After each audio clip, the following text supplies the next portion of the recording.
had a parish that was mostly Croatian in background. We had a Slovenian parish, an Italian parish, a Hungarian parish. We had a territorial parish. It was like everything that made up the beginning of World War I, all these nationalities. And we even had a Serbian Orthodox and a Macedonian Orthodox parish in the town. I went there just as these parishes were coming together. And we know what that's like here in Pittsburgh.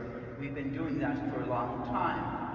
And, there were some difficulties because change is difficult for people when they go to a church for most of their life and all of a sudden they find themselves going to another church.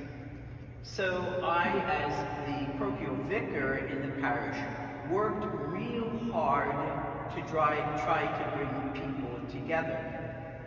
And I did things like I started a prayer group so that every Thursday night we would come together. I'd expose the Blessed Sacrament. We would pray the Rosary. We would have time in prayer before our Lord in the Blessed Sacrament, benediction, and then we all got together in the parish hall. Sometimes we had 60 to 70 to 80 people who would come from all of the different parishes. Another thing I did is when May and October would come, I always had Marian devotions. So every night at 6 o'clock in the church, we would pray the Rosary. We would begin with a Marian hymn like we sang beautifully as we processed to the sanctuary this evening. And then we would pray the Rosary and sing the Litany of the Blessed Virgin.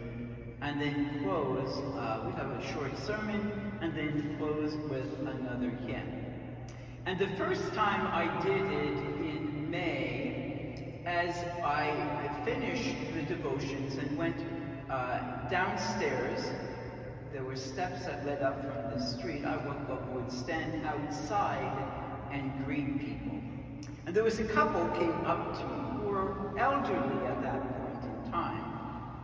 And I had made a May altar with a statue of Our Lady of Fatima. We had a beautiful big statue on one of the side altars, on Our Lady's altar. But I brought this statue of Our Lady of Fatima, like the Pilgrim Virgin, and set it close to the altar rail. And then people would bring flowers all throughout the month of May.